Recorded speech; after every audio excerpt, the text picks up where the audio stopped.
Arbolera, arbolera,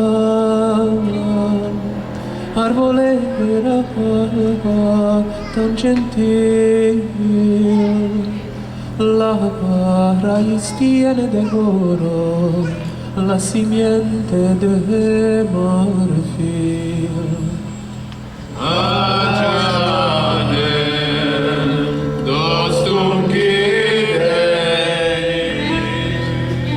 Bajo la rama más alta, una dama, ay, ay, peinando sus cabellos con un peine de marfil.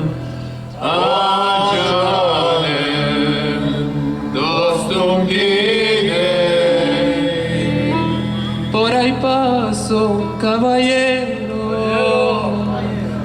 misurado tan gentil que buscas la mi señora estas horas por aquí.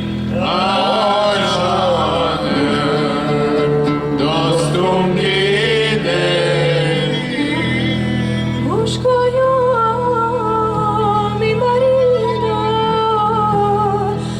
marido Amadís. Y quedabas la mi señora de que vos lo traiga aquí. Canım dostum gideyim. Tabo yo mis tres molinos de Amadís.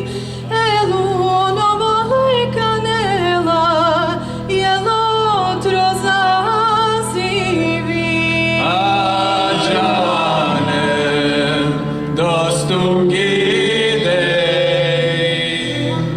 Dabas vuestro lindo cuerpo tan galano y tan gentil. Bañado el caballero que se tal deseó decir.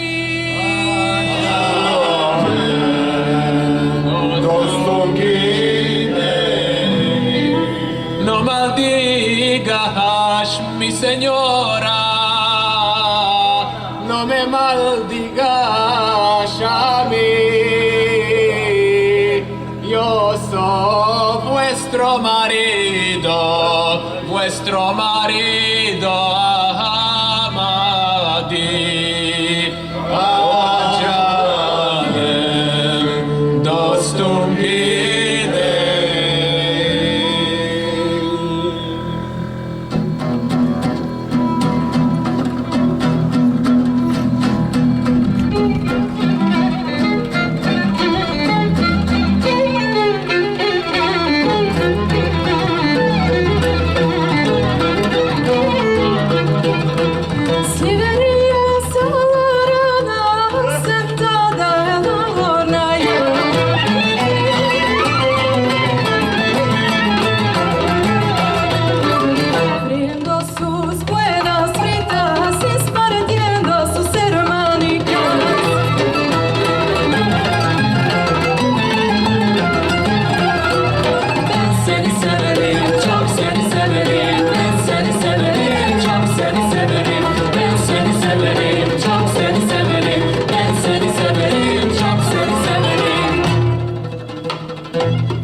brindo sus buenas vidas, más delgados que sus cabellos.